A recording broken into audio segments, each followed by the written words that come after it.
Hi, good morning. I'm morning. Kyle Flanders. I currently work at the Ministry of Agriculture, but I'm not here in that capacity. I'm on vacation, so I'm Oh, just here to speak to my passion for the sector outside of the day job. All right. okay. This should be Nice. interesting. So take it off. Oh, okay, so today I was trying to hit on a number of topics. The first one I wanted to hit on was, of course, some of the challenges faced by farmers and the farming sector in St. Kitts. And we know that it's been discussed to a lengthy breadth. And after that, we know some of the issues: water, pests, monkey, and also financing. So today I want to kind of delve a little deeper into the financing aspect of things. All right. And I also wanted to touch on some of the consequences of the lack of the support from, let's say, the private sector in certain areas. And then lastly, if we have time, I want to just weigh in on the debate of the GMOs. Last week there was a caller and there was some discussion about GMOs. So I just wanted to weigh in a bit on that from my perspective. All right. So let me know if I could just jump right Of in. course, or- yes. Jump right in. Okay, so like I said, I want to focus on the financial aspect of the challenges faced by farmers in St. Kitts. Studies were done, and it showed that one of the top three issues would be financing. And you would realize that most of our financial institutions here in St. Kitts, they don't really readily lend to persons who want to borrow for farming. Of course, the Development Bank has an offer right now with 20,000. You can get $20,000, but that can only go so far in farming. Most of the other, I did some research myself. I did a thesis on the value chain of financing in St. Kitts. So I did some little research, and you would find that most of the commercial banks don't really lend monies to persons to pursue farming or stuff in the agricultural sector. What they would do, they would recommend that you go for personal loan, and then you can then use that for whatever. But you're going to hit with the same interest as whoever else. You're going to be hit with the same repayment schedule as whomever else. But that should not be, because the agricultural sector is a special sector in the sense that there are ebbs and flows, right? There are ebbs and flows. So you can't expect that repayment should be the same as someone in another sector. For example, harvest time, money would be booming that time. During the slower part, what happens? So you need to make those kind of arrangements where farmers can do what you call balloon payments. So when harvest come around, you pay, so you go way ahead, and then when it is slow time, they can pay whatever little to keep it going. So this is not really readily available for farmers. The credit unions, I've looked through some of the annual general meeting booklets, and you've seen where they disperse loans to various sectors. Agriculture would have gotten some, but that's like the smallest part of the pie. You look at the pie charts, agriculture just in there to take a magnifying glass to see, right? So they do try, but we know that the sector is inherently risky. There's risk in that sector because you can't control nature, right? So, but we need somebody to mitigate that risk overall. One other way in which you can do that is for insurance. Most insurance companies do not offer crop insurance or any kind of farm insurance in St. Kitts. Imagine if you know that if I have some bad weather, I have something to compensate for my loss in crops and things like that. You're going to be more enthused, more readily to go and cultivate. But we don't have that cover of something like insurance. So those are some issues that the farming community is facing. And this is where the private sector can come on board and try to facilitate some of these things. I've read places where certain banks would have specialists inside the bank who know about agriculture. That's their specialty. So they're able to develop products just for that sector.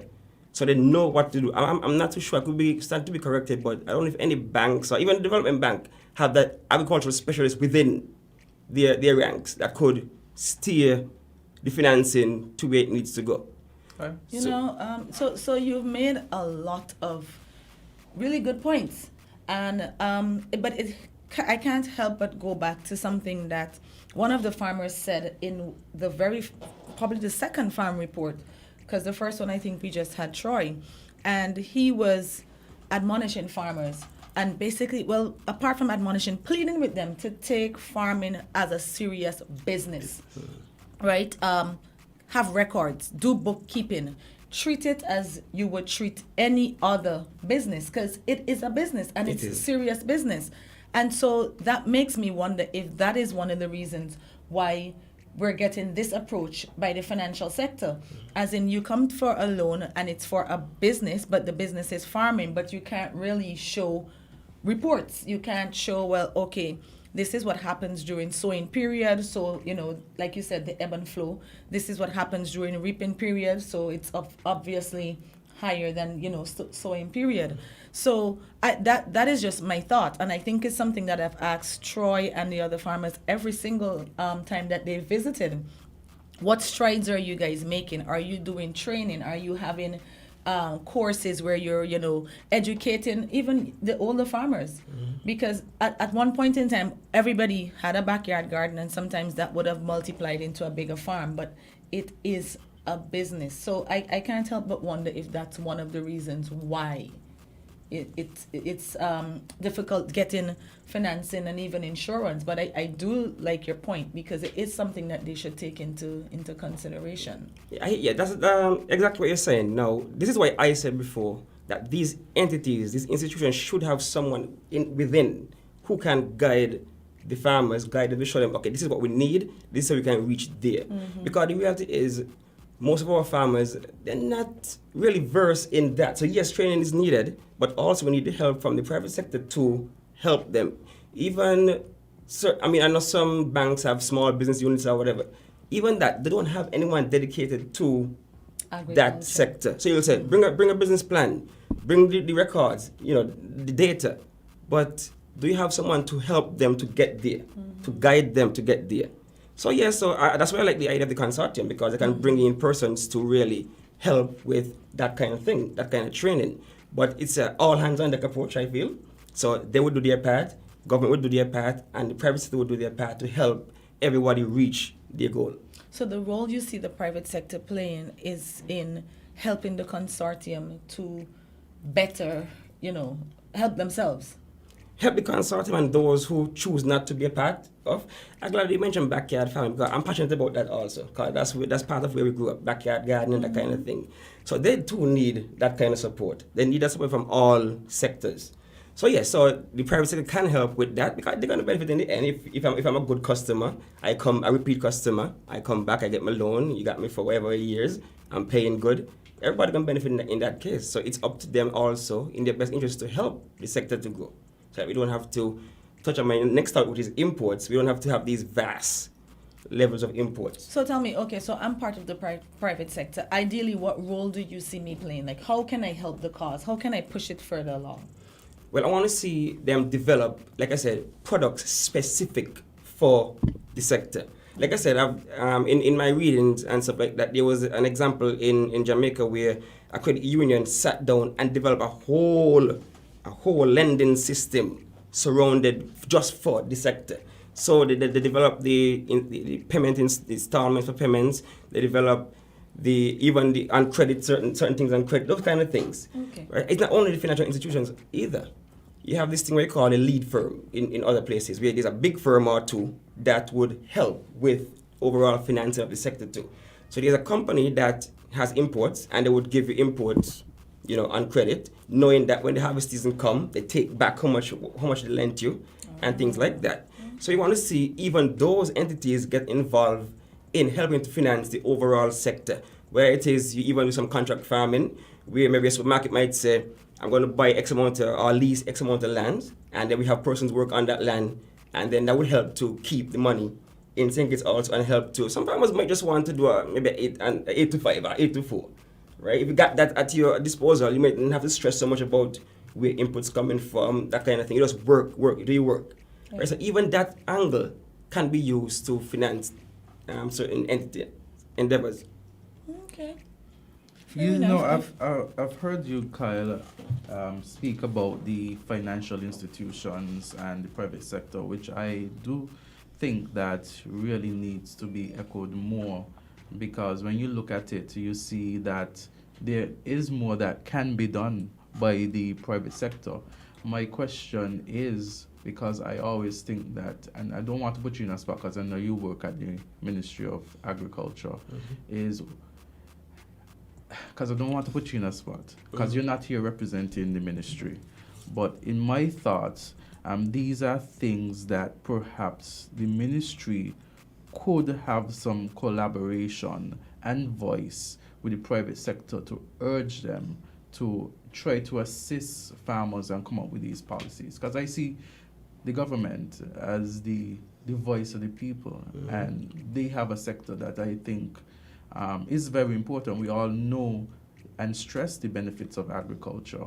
Agriculture is necessary, and I think if this is a short stop, that the ministry ought to be proactive and actually advocating on behalf of farmers in order to get certain policies passed within. Because Development Bank, government has some control over that as well. And National Bank, government has some control over that. So we could at least see where some assistance could be given to farmers who benefit our federation. Fair point. And that is why I said that I mentioned Development Bank at the top, because I know that the government is helping in that regard. Now there's I've listened to the show many times, and I've heard people say, well, you don't want the government to do everything. So this is where we have that balance that has to happen. Right? The government is doing their part. Right? They're doing their part. Like we developed a strategy plan, and to develop that plan, we had interviews with a wide part of the country, right? Including financial institutions. So we actually reached out to them for them to help us to develop certain things. So if you look at the plan, whenever it's rolled out, you will see that that's part of the overall direction that the government is going. Yes. But now we do need the buy-in from, like, this is not just a one sector thing. That we need the buy-in from everybody. Okay, public, so good. Private partnership. So government has been doing its part. Of course, okay, government is doing their part that, to help with this whole thing. I'm happy to hear that because, persons that listen to the show regularly will know that I always say that education is key. I feel as if, and when I say that, I don't mean formal sit-down education alone. I think if we all understand where we're coming from and what we're all supposed to be working towards, right, then we stand a better chance. I like your idea of having someone with a specialty in these institutions that actually understand the way agriculture works and understand that agriculture is just not farming, as in planting stuff in the ground. It's also livestock, it's also fishing and marine. So I think for me, it needs more sensitization. I feel as though the agriculture department, and I know you guys have an open day coming up, so I'm wishing you all the success with that. Thank you. Because I see that as a way to bring the public in one area where you can then submerge them into what it is you all are really about. Right? So I think education is the way to go. We need more sensitization, and that's why we push the farm report on this program especially. We offer them an opportunity to come in and let the public know what is really happening, what it's about, because it concerns all of us. It's our food security. It is. So I really hope that that's something that the agricultural department is pushing and, getting into schools. I couldn't help but remember what Cam just said in social security presentation. They go into the schools. They start at the young age, immerse them into it. Right now, if you check the Ministry of Agriculture, if you check their Facebook page and their YouTube channels, you'll see that they have gone into the school to promote the Open Day, to get the children excited and ready for Open Day. But apart from that, I taught agriculture science at high school for about 13 years. So I've been at the forefront. You don't look old enough to have taught that long, sir. Thank you. I've been at the forefront of trying to get students involved in education. And I've seen some of the fruits of my labor. Currently, there are about 7 persons working at the ministry and the department that I taught in school. That's Wow. good. So you can see that that's a way in which you can get the students early, get them onto agriculture, and they develop a love for it. So I have a passion for that aspect also, get them involved early. So not only formal, but like you said, the other type of education. I don't know if you're aware, but CFPC has a nice program, a nice tertiary level agriculture program. Right? No, enlighten us. Tell Yes, us. they do. So if you graduate from high school and you want to pursue agriculture at this tertiary level, CAPE level, there's a program at the CFPC. They have 3 tracks. You can go down the agribusiness route, the general, or the technical route. So a good thing I could put a plug for that. So students out there who are seeking CXC this year, when you pass your CXA, especially agriculture science, there is a program at CFBC for you, right? The education system is developed in a way that anyone can be a part of agriculture. I know some people would hit the education system saying that, they want to do agriculture, they're beating it down, etc. But that's not true. Any student from 1 to whatever class you want to call below, they can do agriculture. Because agriculture is a subject that is very scalable. You might have the highfalutin big words part up there, so you can do that. Or the technical part. When I taught classes from A1 to A5, I would tell my A5 students, look here, you could pass this easy. Because the SBAs are technical. So some of them go and they do the transplanting, they clean the eggs, they do the fertilization and stuff like that. And they sometimes outperform those who are at the higher stream. They would know the bookish and all that kind of stuff. They would know that. But there's room for everybody in agriculture. Okay. And so if we cultivate enough, then you may have enough to pull from for these institutions to get people in to help with the financing and everything else. You have just made me very excited. Okay, we have a call. So let's Thank take you. this call. It's 9:22. Farm report. Okay. Thank you so much for joining us today. It has been very informative and interesting. Thank you so much. No problem. The consortium, we're having a meeting tonight, so I'm inviting all farmers in Parsons Village, Parsons Community Center from 7 o'clock. Guys, Okay, just turn awesome. up, turn out. Yeah. Just give it a chance. If it's not your thing, then fair enough. But at least go listen. Yeah. All right. Thank you so much for Thank joining you. us today Thank on you. the Farm Report. Have an awesome remainder of the week. You too. Thank you.